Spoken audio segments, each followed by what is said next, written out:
Este é um trabalho voluntário, sem fins lucrativos, que oferece livros gravados em MP3 para aqueles que não têm condições de ler livros impressos. Para ouvir este e outros livros gratuitamente na íntegra, acesse nosso canal e leia as instruções na aba Sobre. Este livro foi gravado para o uso exclusivo da pessoa com deficiência visual, não podendo ser comercializado de acordo com a Lei nº 9.610, de 19 de fevereiro de 1998. Assim como uma gota d'água não se fixa na folha de lótus, e assim como a flor de lótus não é maculada pela água, também o sábio não se apega ao que vê, ouve ou pensa. Gautama Buda. Não tem importância. Quando puderdes dizer isso sobre uma circunstância inevitável e sem reservas submeterdes vossa guarda a Deus, dareis o primeiro passo para verdadeiramente sairdes do cativeiro do Egito. Não sentireis qualquer receio que provoque a angústia, porque, com o melhor da vossa habilidade, buscastes e vos mantivestes unidos ao eu superior, mesmo enquanto percebias a necessidade de renunciar ao sentimento da presunção. Quando o mundo ignível do Espírito Santo é revelado em detalhes para homens e mulheres encarnados, eles conseguem entender o significado real da vida. Aquele reino glorioso possui consciência, mesmo quando produz forma material, substância primordial e criação secundária.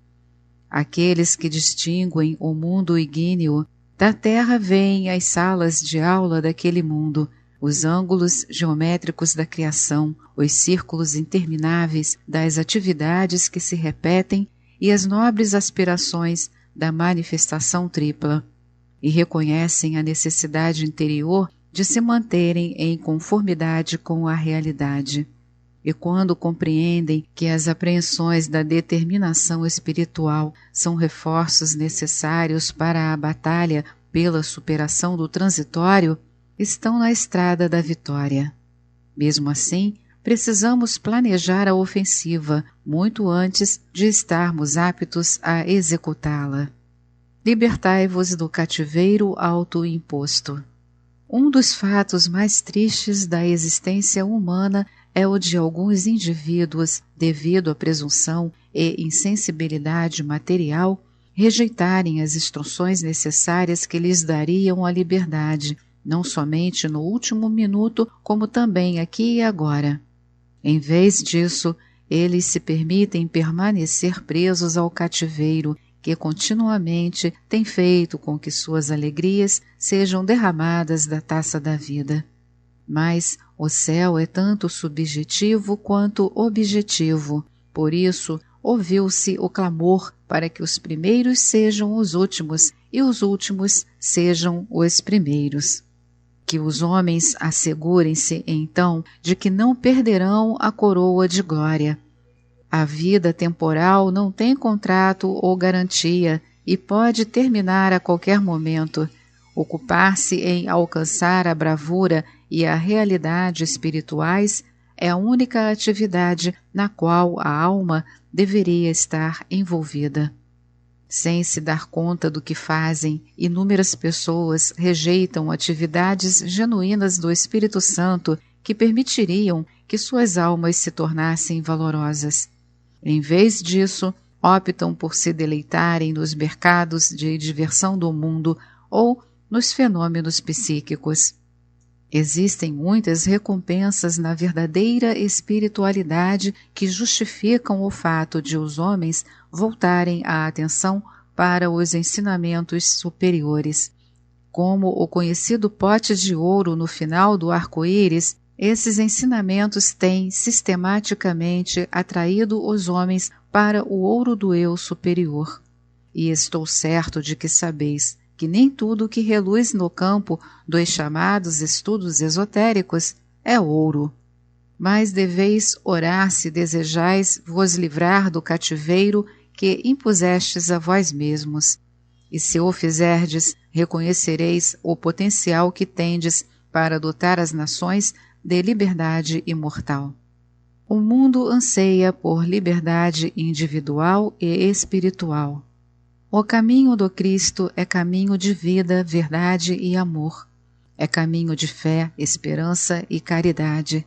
Os mestres ascensos não estão mortos. Deus não está morto. A esperança não está morta. Desde que a liberdade para produzir vibrações de virtude, valor e aspiração mantenha-se continuamente viva dentro da alma, mesmo nos períodos mais sombrios do homem, a liberdade não está morta. As liberdades de expressão, de religião e de imprensa e o direito de se reunir são necessários para que Deus e o homem tenham a oportunidade de dar e receber informações sobre o Cristo vivente ao mundo. Além disso, a fim de repartir o pão do conhecimento do eu verdadeiro com a humanidade, o homem deve ser capaz de disseminá-lo. Milhões são privados da herança a que têm direito nos países onde aquelas liberdades foram cerceadas por lei ou onde os homens são hostilizados pelos que pensam estar a serviço de Deus quando interferem no fluxo da verdade mais elevada. Por essa razão, os mestres ascensos procuraram incorporar ao sonho americano o sonho da liberdade, que pode e deve ser padrão para todas as nações, pois as pessoas do mundo anseiam tanto pela liberdade individual como pela espiritual. Em nenhum lugar os homens encontrarão amigos mais leais ou devotados do que os mestres ascensos. Também confirmamos nossa amizade com a hoste de patriotas que, mesmo no véu da carne, vivem como servos de Deus e amigos de toda a humanidade. Eles não se deixarão levar pelo vento como palhas. Os patriotas insistem na dignidade da honra, do serviço, das vidas e das atividades que Deus criou para o desfrute de todos. Consideram o veículo do pequeno eu dispensável e sabem que a concentração poderosa que tem emana da dedicação às metas espirituais. Escolhei amizades que libertam. A matéria e a substância se modificam. A consciência do indivíduo é alterada pelas circunstâncias planetárias, pela educação, pela interação da família, pela situação financeira, pelo coeficiente de inteligência e pelas associações que o indivíduo faz com outras pessoas. Reflete, então, sobre o que significa escolher os amigos com cuidado. Se alguns amigos estão vos envenenando contra Deus, têm pensamentos que destroem vossa paz de espírito, envolvem-se em atividades que conflitam com vosso espírito, independentemente de quão próximo estejam de vós, fazei a seguinte pergunta: em nome de Deus Todo-Poderoso, esses amigos devem continuar fazendo parte da minha vida ou devo abrir espaço para amizades mais libertadoras? A vós somente é dado determinar o curso a ser seguido. Entretanto, seria bom lembrar o que disse Jesus há muito tempo: quem ama o pai ou a mãe mais do que a mim, não é digno de mim. Quem ama o filho ou a filha mais do que a mim, não é digno de mim. Se Cristo procurava salvar a vida dos homens, por que lhes pediria que diante dele renegassem suas vidas ou as de suas famílias? Simplificando, a pergunta é: o que é real e o que é irreal? Entregar-se a Deus é viver, não morrer. A imagem crística concedida por Deus a todo homem é real. O eu que precisa ser renegado é irreal. O eu irreal procura limitar a abordagem do eu real, mantendo-o subjugado.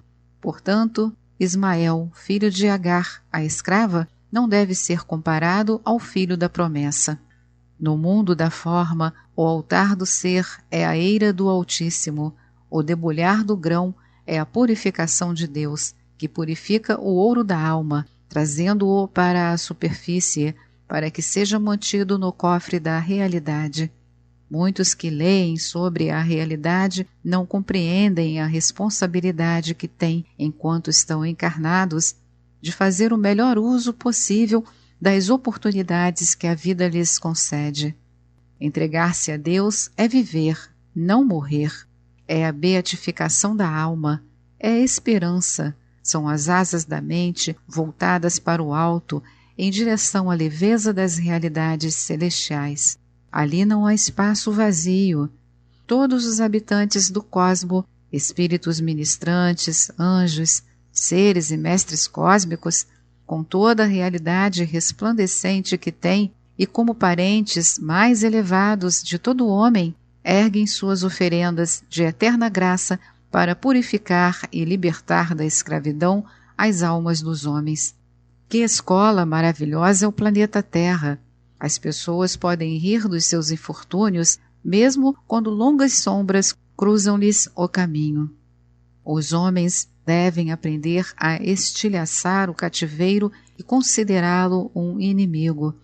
Devem considerar a influência do eu inferior como algo assustador, pois, em algum momento, ele pode fazer com que se afoguem num mar de inquietação. Por outro lado, a corda de salvação para o eu superior já foi arremessada, e, enquanto o pai atrai o filho pródigo do pequeno eu para o ancoradouro da sua grandeza eterna, a presença eterna aguarda. O renascimento espiritual. A vitória alcançada ontem, hoje ou em futuro próximo representa o produto da evolução eterna há muito esperado. Em sentido bastante real, a vitória é o renascimento espiritual. Havia entre os fariseus um homem chamado Nicodemos, um dos principais dos judeus.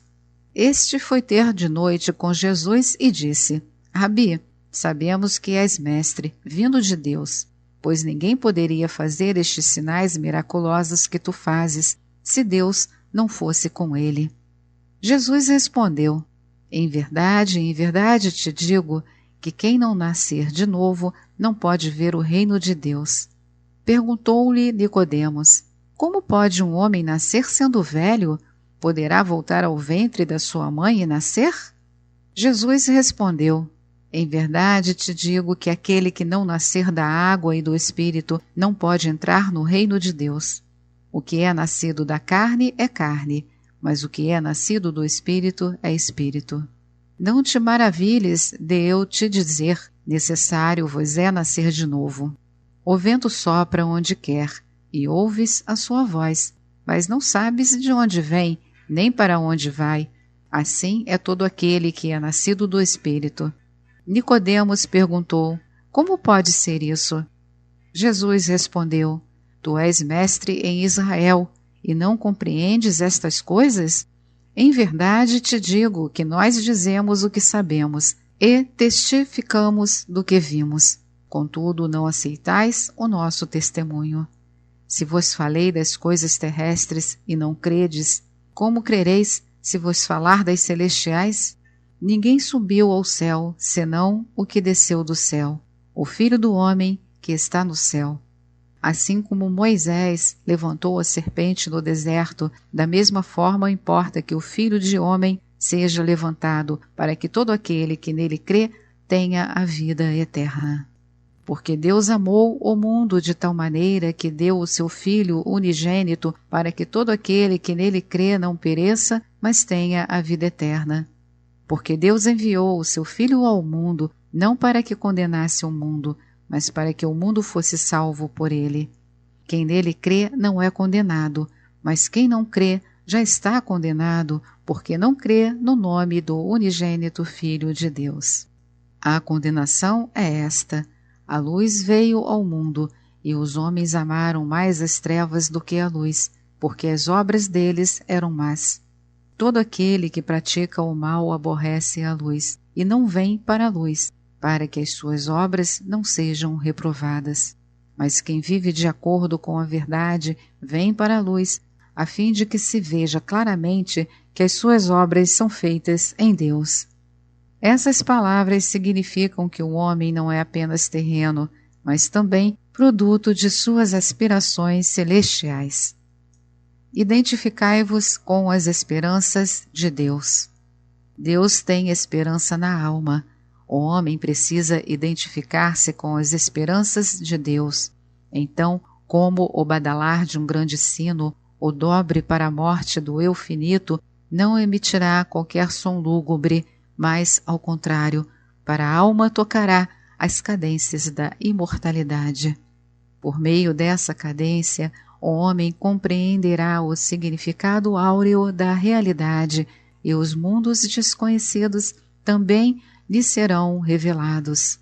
Estendendo-se como uma coluna interminável de belas árvores, os marcos do que é real apontam o caminho, partindo das circunstâncias presentes em direção ao escabelo da realidade, ao arco-íris da elevação e ao espírito mais sagrado, onde o homem é coroado com a vida que é Deus.